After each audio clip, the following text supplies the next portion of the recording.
Hello दोस्तों, मैं संदीप कुमार गुप्ता आपका पाई कोचिंग में एक बार फिर से स्वागत करता हूं। हमारा आरआरबी ग्रुप डी एनटीपीसी के लिए मिसलेनियस सेट का आज प्रैक्टिस सेट 10 होगा। हम यहां पे जल्दी जल्दी क्वेश्चन को सॉल्व करने की कोशिश करते हैं, अलग अलग टाइप के क्वेश्चन सॉल्व करते हैं। चलिए देखते हैं हमारा वेरी फर्स्ट क्वेश्चन। देखिए, एक सिंप्लीफिकेशन का क्वेश्चन रखा हुआ है। ब्रैकेट के अंदर अगर ब्रैकेट है तो सबसे पहले ब्रैकेट को सॉल्व करो। अब यहाँ पे हमको सबसे पहले भाग दिख रहा है तो पहले भाग सॉल्व करेंगे। तो 15 से ये 5 बार कट जाएगा और ये इंटू है बीच में, तो 5 चौको यहाँ पे कितना हो गया 20 और माइनस यहाँ 15। 15 में से 15 प्लस का है और 20 माइनस का है, तो यहाँ पे हमको कितना बचा, माइनस का 5 बचा।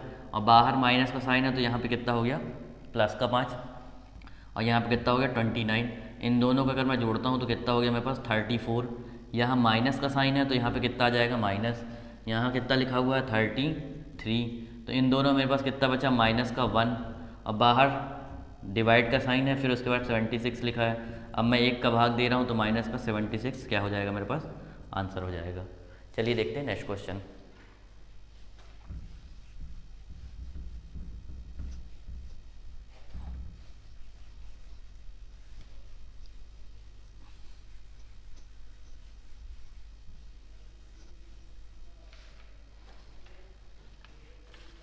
तुलिप और देवांश के पास कंचों का अनुपात 7:9 है तथा शीतल और देवांश के पास कंचों का अनुपात 7:15 है। तो तुलिप और शीतल के पास कंचों का अनुपात क्या होगा। ठीक है, एक तुलिप है जिसको मैं टी बोलता हूँ और देवांश को डी बोलता हूँ। इनके पास कंचों का अनुपात कितना है, 7:9 है।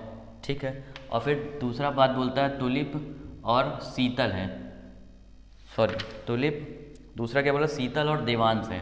शीतल और देवांश, इनके पास कंचों का अनुपात 7:15 है।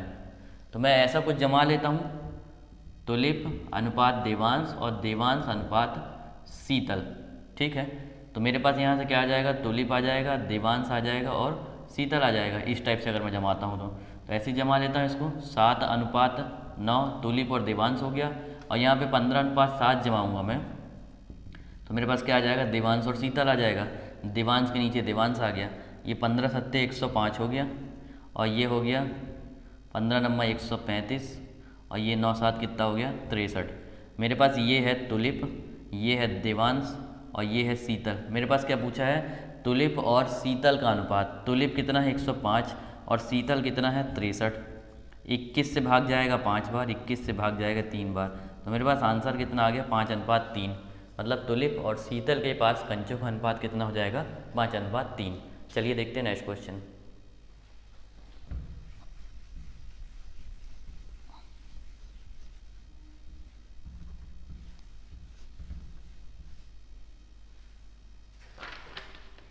आठ परसेंट साधारण ब्याज की दर से कोई धन 3 वर्ष 3 माह में 819 रुपये हो जाता है, तो मूलधन ज्ञात करो। हमको पहले देख लेते हैं टाइम कितना लिखा हुआ है, 3 वर्ष 3 माह,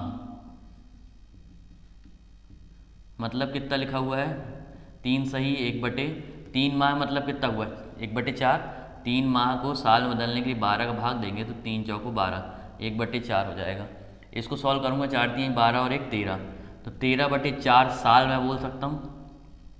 मेरे को दर कितनी बोली है इसमें, 8%। 8% की दर से 13/4 साल का, तो 4 दूनी 8, टोटल मेरे पास अगर मैं देखूँ तो 26% होता है। 26% को अगर मैं सॉल्व करता हूँ तो 26/100, ये भाग जाएगा 13 बार और ये भाग जाएगा 50 बार, 2 से भाग दे रहे हैं। तो कोई चीज़ बोलता है 50 की है और उसमें 13 और मिल गया, तो कितने की हो गई वो 63 की। लेकिन क्वेश्चन में बोला 63 की ना होकर कितने की दिया हुआ है, 819 रुपये की। इसका कितने गुना, 13 गुना। तो जो एक्चुअल मूल कीमत होगी वो भी कितने गुना होगी, 13 गुना होगी। तो 13×5 65, मतलब 650 रुपये उसका क्या होगा, मूलधन होगा। चलिए देखते हैं नेक्स्ट क्वेश्चन।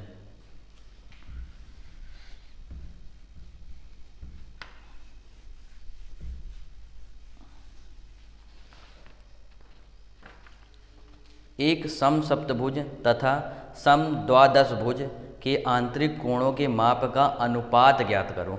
समसप्तभुज कुछ ऐसा होगा, 7 भुजाएं होंगी, 3 4 5 6, और ये समझ लीजिए 7 भुजाएं हो गई, ये 7 भुजा हो गई। ऐसे ही समद्वादशभुज होगा जिसमें 12 भुजाएं होंगी, तो फॉर्मूला क्या होता है, n-2/n इंटू 180, ये सम सप्तभुज के लिए हो गया।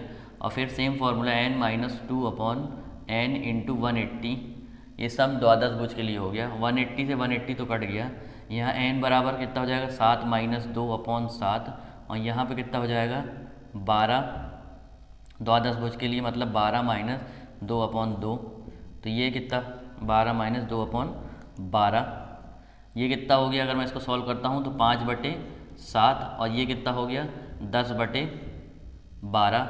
मैं इसको पक्षांतर कर लूँगा तो 5/7 ऊपर चला जाएगा 12, नीचे आ जाएगा 10, तो 5 एकम 5 दूनी 2 एकम और 2 ही छंग, मेरे पास कितना बचा 6/7। तो मेरे पास पता चल गया सम सप्तभुज और सम द्वादश भुज के आंतरिक कोणों के माप का अनुपात कितना होगा, 6:7 होगा। चलिए देखते हैं नेक्स्ट क्वेश्चन।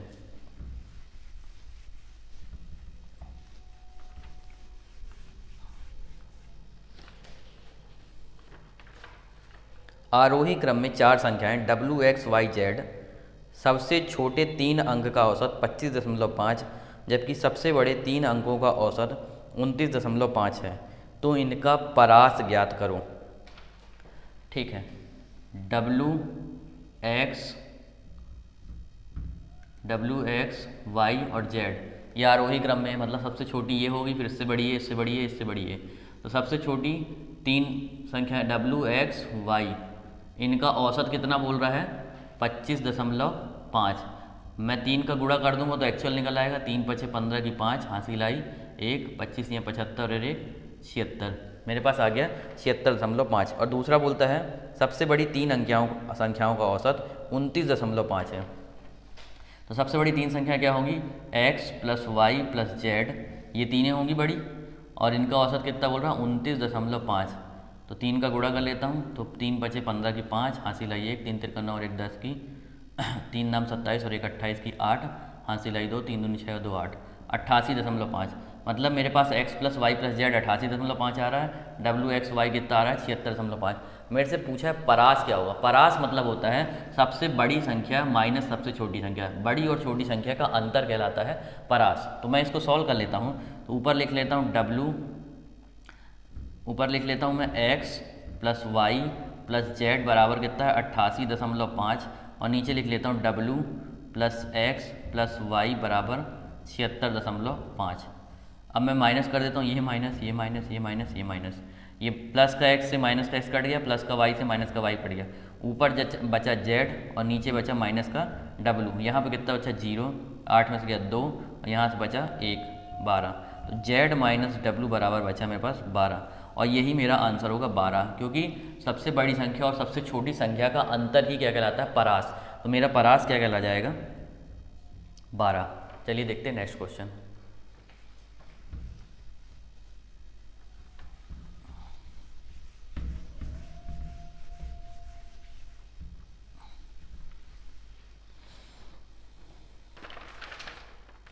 तीन 306, 204 और 136 का HCF हाईएस्ट कॉमन फैक्टर 306, 204 और 136 का HCF फाइंड करना हमको। ठीक है, इसमें 2 का भाग जा रहा है, ये 153 हो गया, इसमें 2 का भाग जाएगा तो हो जाएगा 102, और इसमें 2 का भाग जाएगा 2 × 12, 2 × 8 16, 2 × 12, 2 × 8 16। अब इसमें किसका भाग जाएगा 17 का भाग जाएगा, 17 नम्मा हो गया, 17 छक्का हो गया, 17 चौका हो गया। अब देखिए इन तीनों संख्याओं में से कोई संख्या नहीं मिल रही जिसका भाग जा रहा है। HCF वही होता है जिसमें तीनों में भाग जाए, जितनी संख्याएं दी उतने में भाग जाए। तो मेरे पास इतना ही आ रहा है, मतलब 17 × 2, 17 × 2 मेरा क्या हो जाएगा 34, यही मेरा क्या होगा HCF, ये आंसर हो जाएगा। चलिए देखते हैं नेक्स्ट क्वेश्चन।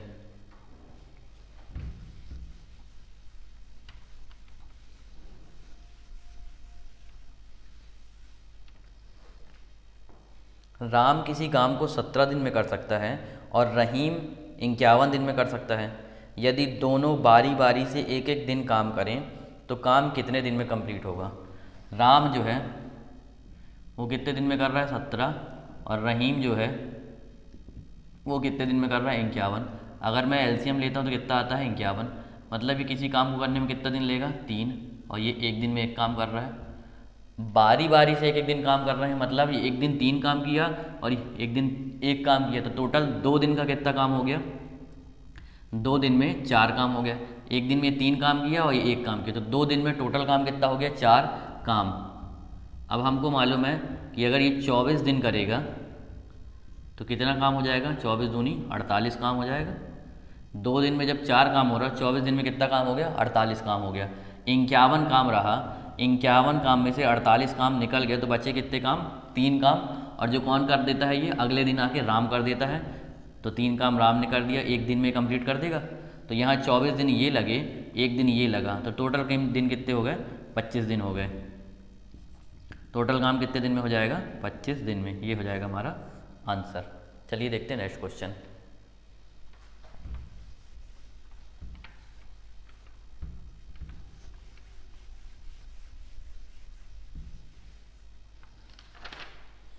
वकार और नसीमा की आयु का अंतर 8 वर्ष है। जब 30 साल पहले उनका विवाह हुआ था तो वकार की आयु का 4 गुना नसीमा की आयु के 5 गुने के बराबर था, तो उनकी वर्तमान आयु का योग क्या होगा।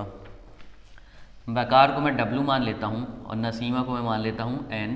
इनका अंतर अभी कितना बोल रहा, 8। 30 साल पहले की बात करता है, वकार 30 साल पहले, इसका 4 गुना नसीमा के 30 साल पहले के 5 गुना के बराबर था। इसको सॉल्व कर लेता हूँ, तो ये 4 इंटू W और ये हो गया 120, ये 5N और ये हो गया 150।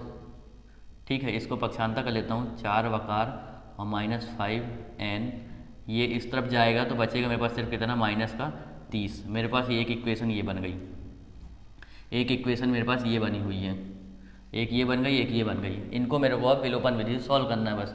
तो मैं इसमें अगर 4 का इंटू कर दूँ, ये वाले इक्वेशन में 4 का इंटू कर दूँ, तो यहाँ पे 4W हो जाएगा, यहाँ पे 4N हो जाएगा और ये 4 अट्ठे कितना हो जाएगा, 32 हो जाएगा। अब मेरे को क्या करना है, माइनस करना। तो ये माइनस, ये प्लस और ये अपने आप क्या हो गया, माइनस।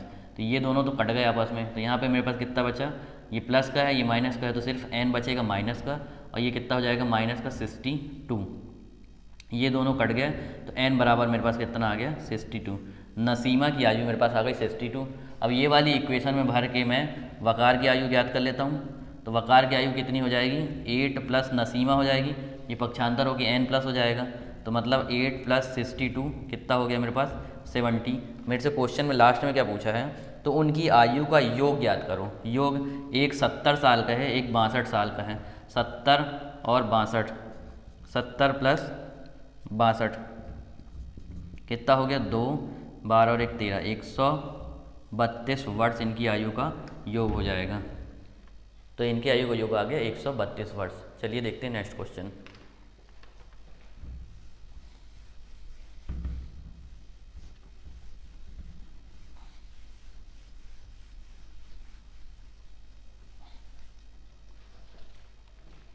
दस सेंटीमीटर भुजा वाले घन को पिघलाकर 5 सेंटीमीटर भुजा वाले कितने घन बनाए जा सकते हैं। घन कुछ ऐसा होता है,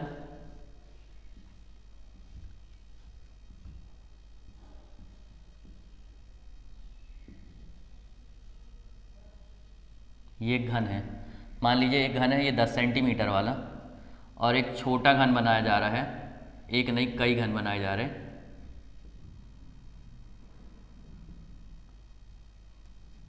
ऐसा n घन कहलाएंगे। हमको नहीं मालूम कितने हैं तो नंबर ऑफ घन कहला जाएंगे। ये 10 सेंटीमीटर है, ये 5 सेंटीमीटर है। घन का आयतन बराबर क्या होता है, a क्यूब। घन का आयतन बराबर a क्यूब। इसको पहले वाले को 1 मान लेता हूँ, और इस घन के आयतन का क्या होगा, a क्यूब, ये भी होगा, इसको 2 मान लेता हूँ। इसकी भुजा कितनी है, 10 सेंटीमीटर, तो 10 का क्यूब हो गया, n इंटू ये भुजा कितनी 5 सेंटीमीटर, तो 5 का क्यूब हो गया। यहाँ 10 को मैं 3 बार लिख सकता हूँ, और यहाँ 5 गुणित ये कितना हो गया, 5 गुणित 5 गुणित 5, n गुणित 5 गुणित 5। अब ये कट जाएगा 5 दूनी 10, ये कट जाएगा 5 दूनी 10, और ये कट जाएगा 5 दूनी 10। तो मतलब n बराबर कितना आ गया मेरे पास, 2 दूनी 4 दूनी 8। मतलब एक बड़े घन को पिघलाकर छोटे घन 5 सेंटीमीटर वाले कितने बनाए जा सकते हैं, 8 घन बनाए जा सकते हैं। चलिए देखते हैं नेक्स्ट क्वेश्चन।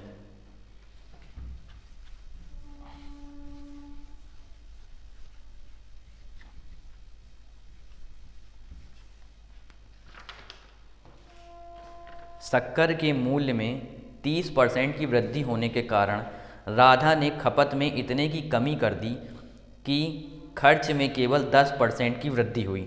यदि पहले की खपत 26 किलोग्राम थी तो आज की खपत ज्ञात करो। ठीक है, मान लीजिए कि पहले 100 रुपये किलो शक्कर थी, लेकिन अब 30% वृद्धि हो गई तो कितने की शक्कर आने लगी? 130 रुपये की। लेकिन राधा बोलती कि मेरी हिम्मत 130 खर्च करने की नहीं है, सिर्फ 110 ही खर्च करने की है। मतलब शक्कर के उसमें वैल्यू में कमी हुई। अब देख लेते हैं, ये दोनों तो आपस में कट गया। बोलता है पहले राधा कितना खा लेती थी? 26 किलोग्राम, मतलब कितने का? इसका 2 गुना। तो अब कितना खा रही होगी? अभी भी 2 गुना, मतलब कितना हो गया यहाँ पे? 22 किलोग्राम। यही मेरा आंसर हो गया। पूछता कितने की कमी हुई तो कमी इसमें पता चल जाता 4 किलोग्राम की, लेकिन हमसे पूछा है अभी कितना के ख़त्म हो रहा है, तो अभी 22 किलोग्राम खपत हो रहा है। ये हो जाएगा हमारा आंसर।